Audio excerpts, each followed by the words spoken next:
I never really spent much time thinking about God, at least not seriously.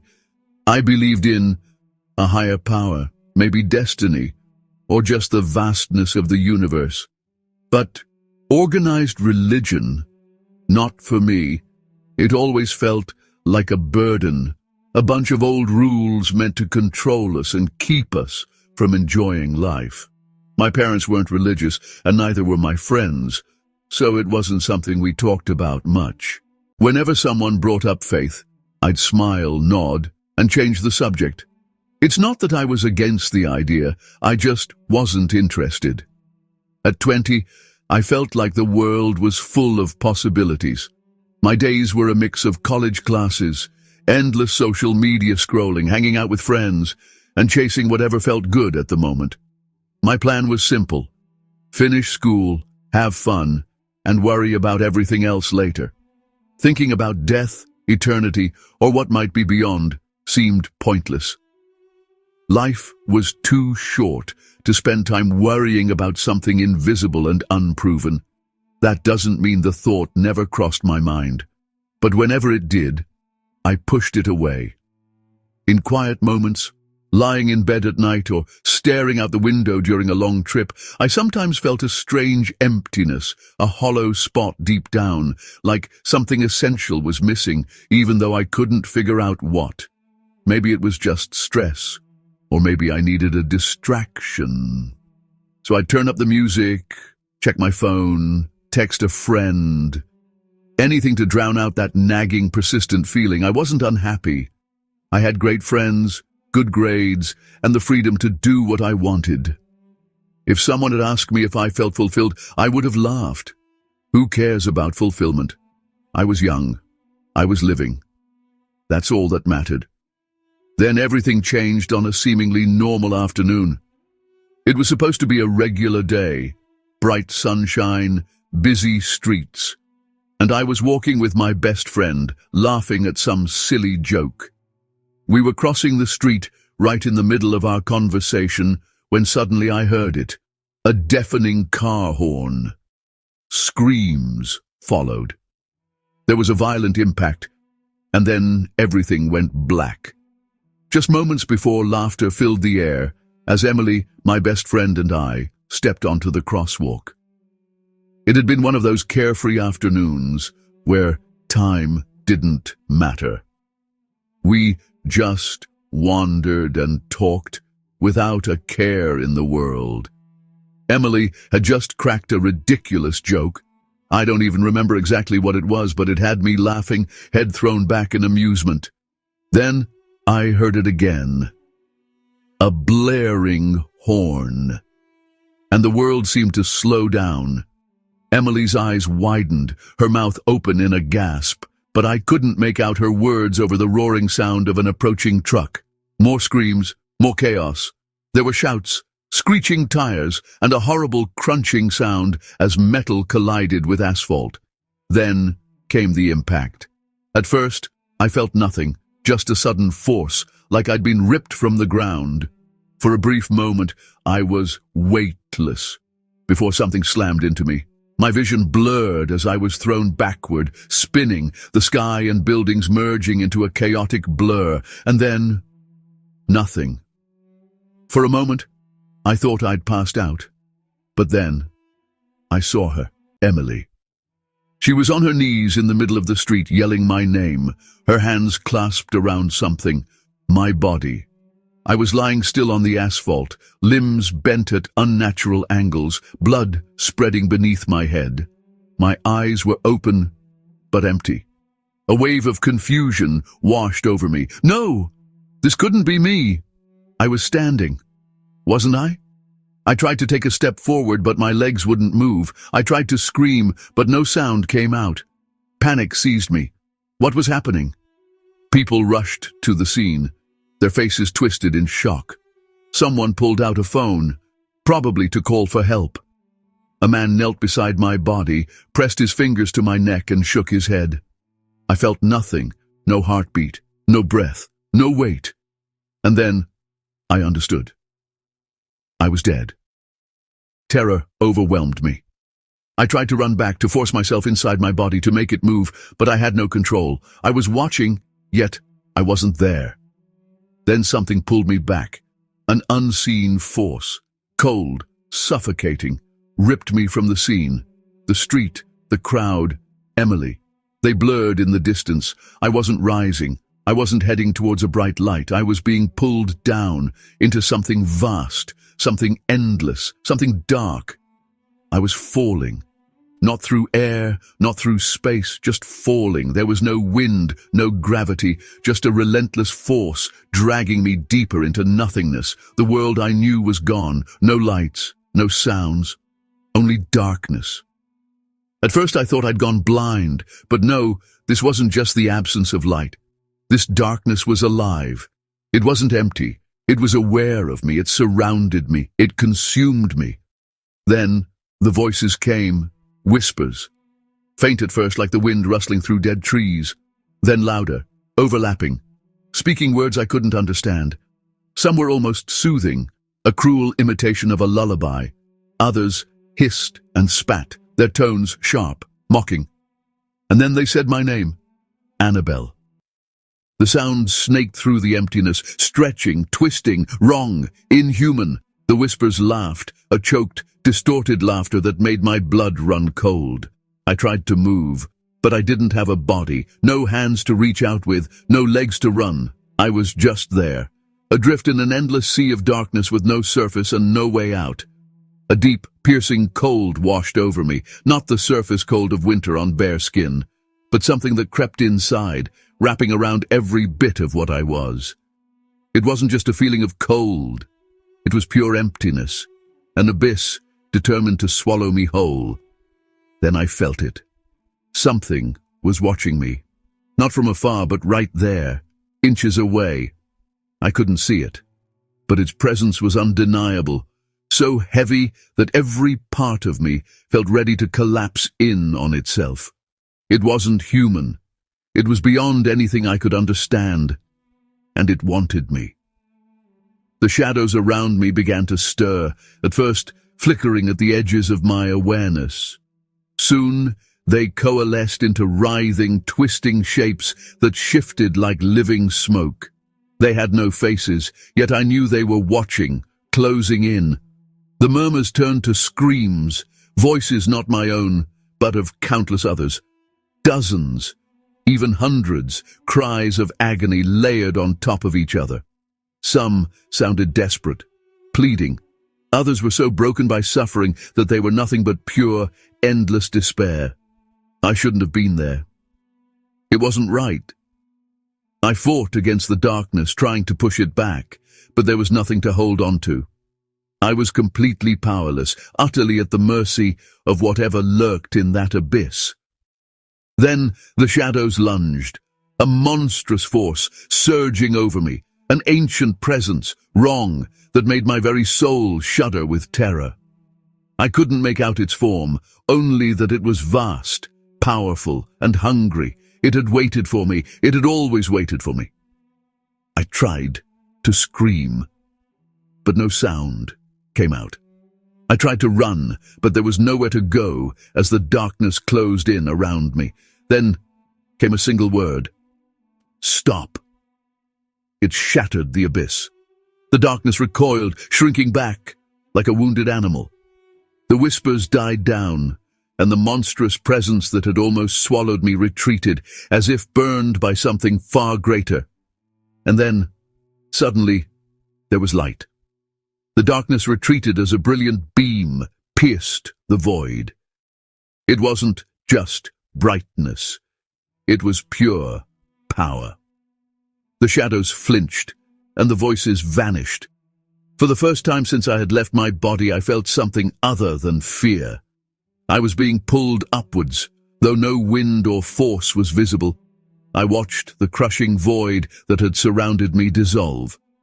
And in an instant, I found myself in another place, a place beyond description, where there was no ground, no sky. Just an endless, overwhelming glow, soft and pure, not harsh like the sun, as if I were immersed in living light. This light didn't just illuminate the space around me, It passed through me, leaving every part of me exposed, as if I had become completely transparent. Then I saw him, a figure standing before me, more real than anything I'd ever seen. Jesus. No introduction needed, no doubt, no hesitation. He wasn't what I expected. No halo, no soft glow, no clouds under his feet. Instead, there was just power, a force of authority and love that burned like a bright flame. And yet, even with all that power, his eyes held deep sadness, not anger or judgment, just a huge sadness. I was frozen, unable to speak or move, as a terrifying realization hit me. He saw everything, every thought, every decision, every moment of my life laid bare. There was nowhere to hide, no excuse to make. Then it began. I didn't just see my past, I relived it. Every memory unfolded around me like a movie, totally surrounding me. I saw myself as a child, curious but distracted, always feeling like something was missing but never asking why. I saw my teenage years, the times I laughed when someone mentioned God, the sneers I gave anyone talking about faith. I remembered every time someone tried to share the truth with me, the friend who invited me to church, the stranger who offered me a Bible, those late-night moments when I wondered if there was something more. But I ignored them all. I saw every lie I'd told, every selfish act, every time I chose my own way instead of listening to that quiet, persistent whisper inside me. And the worst part wasn't just seeing my actions, but feeling them. Every careless word, every unkind gesture. I felt the pain I'd caused, the hurt I'd dismissed as unimportant. It was all real, more real than I'd ever imagined. Then came the missed chances. The times I could have chosen differently, when I could have asked, listened, or turned away from the things leading me astray. But I didn't. The truth hit me hard. I'd been given so many chances, and I refused to see them. I looked at Jesus, desperate for an explanation, for any sign of understanding. But he already knew every thought before I could even say it. His voice wasn't loud like thunder or booming like fire. It was calm, filled with the weight of forever. You weren't meant to be in darkness. Those words cut through me, shattering every illusion I'd held on to. But you chose the darkness. My soul shook, not because I was bad or because he hated me, but because you turned away from the truth when it was offered to you. Tears streamed down, even though I wasn't sure I even had a face anymore. You lived as if nothing mattered, as if there were always more moments to waste, as if you could just set me aside until it was convenient. And his tone wasn't angry. That was the cruelest part. If he'd been furious, maybe I could have argued, defended myself. But he wasn't condemning me. He was stating the truth. I'd spent my life thinking I could handle everything on my own, that faith was unnecessary, and that I had endless time. I was wrong. Then, without warning, the light around us changed. The comforting warmth of his presence vanished, and something terrible appeared. The world transformed. It wasn't how I knew it anymore. The sky turned black, thick with a disturbing presence. Even the air felt tainted, heavy, and suffocating. In the distance, fires raged as people ran through the streets in a panic. I noticed shifting shadows moving among them, yet they didn't flinch. They roamed freely, their forms twisting and writhing. And the most unsettling part, the people weren't running away, they followed as if in a trance, completely unaware of the horror unfolding. The terror was palpable, even though no one understood what was about to happen. Then I heard his voice again. "This is what awaits you." I turned to him, my heart pounding, if I even had one anymore. "They won't realize it until it's too late." His words settled on me like a heavy weight. I watched as people laughed, danced, and carried on with their lives, oblivious to the dark world closing in around them. I saw some try to run, but it was already too late. Then I saw it. A huge, radiant gate of light standing at the edge of the chaos. I recognized it instantly, heaven. Desperate souls raced towards it, screaming and begging to be let in, but just as they got close, they were violently thrown back, their cries and pleas echoing in the turmoil. I saw their faces, some who called themselves believers, who had spoken Jesus' name but never truly known him. They thought they were safe, but they weren't. They had waited too long. I looked at Jesus, my whole being trembling. "Why are you showing me this?" His eyes met mine. "Because time is running out." With that, the vision shifted once more, and I began to fall again. Before me, the world unfolded in a completely alien way. The sky wasn't simply dark. It was a thick, toxic void, as if the heavens themselves had been suffocated. A deep, unsettling red glow pulsed behind the clouds, flickering like the last embers of a dying fire. The air pressed down on me, filling my chest with a raw, unyielding terror. For a moment, I thought I recognized the surroundings, but something was deeply wrong. People wandered the streets with empty eyes, moving aimlessly, their faces devoid of emotion. There was no urgency, no panic, just an unnerving calmness, as if they were sleepwalking toward their doom. Then I saw them. Shadows. Dark figures taller than any human, their forms twisting in unnatural ways as they moved through the crowds. These weren't hallucinations or mere tricks of the light. They were demons. Yet, no one reacted. People didn't run. They didn't fight. They didn't even scream. Instead, they welcomed the dark figures. Some smiled as a shadow caressed their hand like a lover's touch. Others laughed as if greeting an old friend. A woman reached out, letting a shadow wrap around her wrist. A man knelt with his head bowed, surrendering willingly. They didn't see the horror unfolding, or worse, they simply didn't care.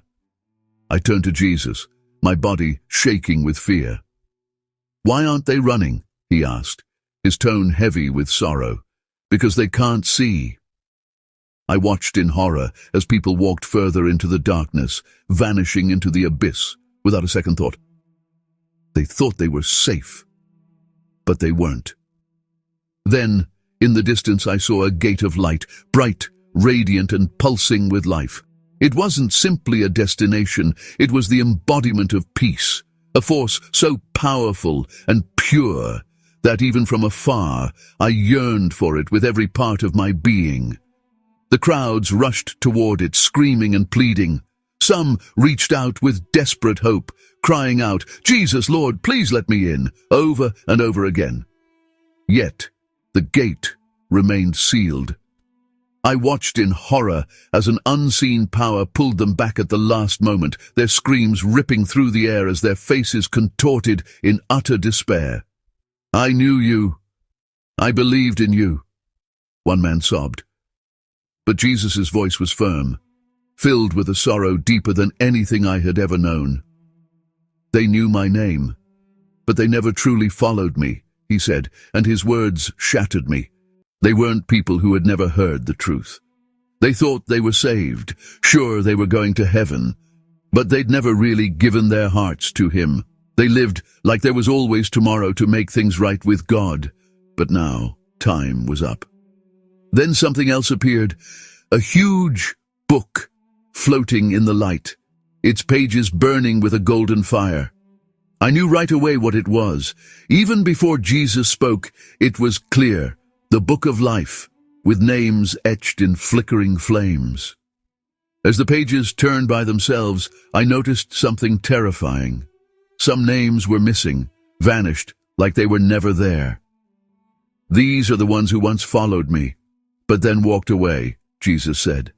I stared at the empty spaces, my soul trembling. I thought of everyone I knew, friends, family, classmates, people who once talked about faith, but drifted away. They let the world pull them back, and now their names were erased. I wanted to scream, to ask why, but deep down, I knew. It wasn't that God had abandoned them. They had abandoned him. Then the ground shook. A mighty presence appeared beside Jesus, so powerful I fell to my knees. It was a being of light and fire, with wings that shimmered like molten gold, and a voice that echoed in my soul. An angel. It raised its hand, and its voice boomed, "The time is near. Judgment is coming. Many will be lost." The weight of its words crushed me. Many will be lost! I looked at Jesus, heartbroken. Most of them don't even realize it, do they? He said, meeting my gaze. In his eyes, I saw a deep sorrow, a deep sadness. No, he murmured softly. They're too caught up in their lives to see what's coming. I thought about my own life. How many times had I ignored the truth? How many times had I pushed aside that nagging feeling that something was missing? How many people had I laughed at or dismissed for their faith, treating it like nothing but a fairy tale? I had been just as blind as them. And now I see. They still have a chance, right? I whispered. Jesus simply nodded. As long as there's life, there's hope. Yet hope was fading. Time was running out. The vision began to fade, the world around me slipping away like mist in the wind. You must tell them, Jesus said, his voice a mix of command and desperate plea. Tell them before it's too late. And then I woke up. A violent force yanked me back. The radiant vision of Jesus, the angel, the book of life, all vanished in a flash like I'd been ripped from a dream. The burning sky, the unaware masses, the anguished cries of the rejected, all blurred until they disappeared.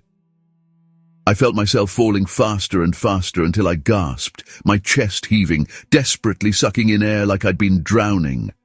My body jerked, and then pain, a sharp, crushing agony in my ribs, lungs, and head. I was alive. Amid the chaos, voices shouted in confusion as car horns blared frantically. My vision was blurry. The world around me was a jumble of movement and sound. "She's back!" someone yelled. I struggled to focus. I realized I was lying in a hospital bed, tubes attached to my arms, my body shaking from shock.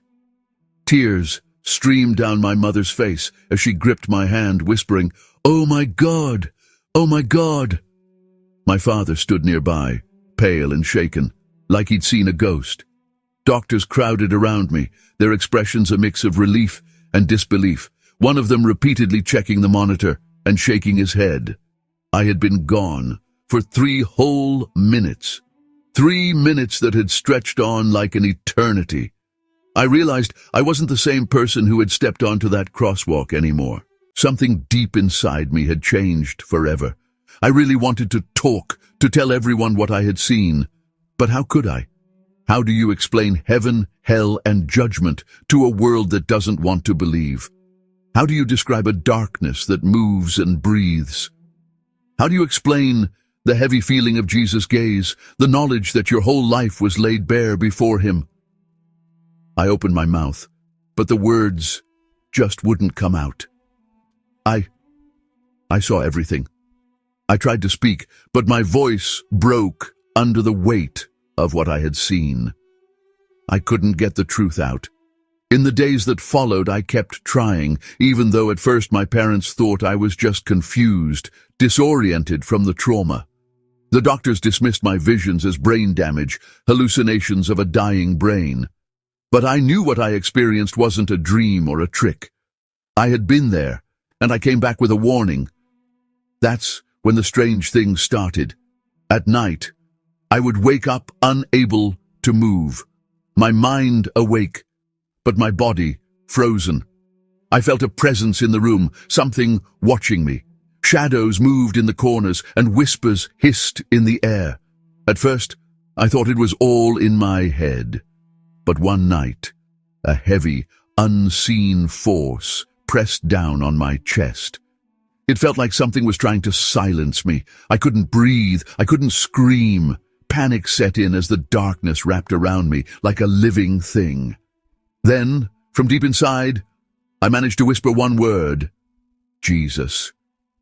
Instantly, the heavy presence vanished. The pressure lifted, the air cleared, and the darkness retreated. In that moment, I understood. This wasn't just about my experience. Something or someone didn't want me to talk, to share what I had witnessed. But I refused to be silenced. I started telling people what happened to me. Some listened, some didn't. Some even laughed, dismissing it all as near-death craziness, while others insisted I was just dreaming. You were unconscious. It was just your brain acting up. Yet some of you truly listened.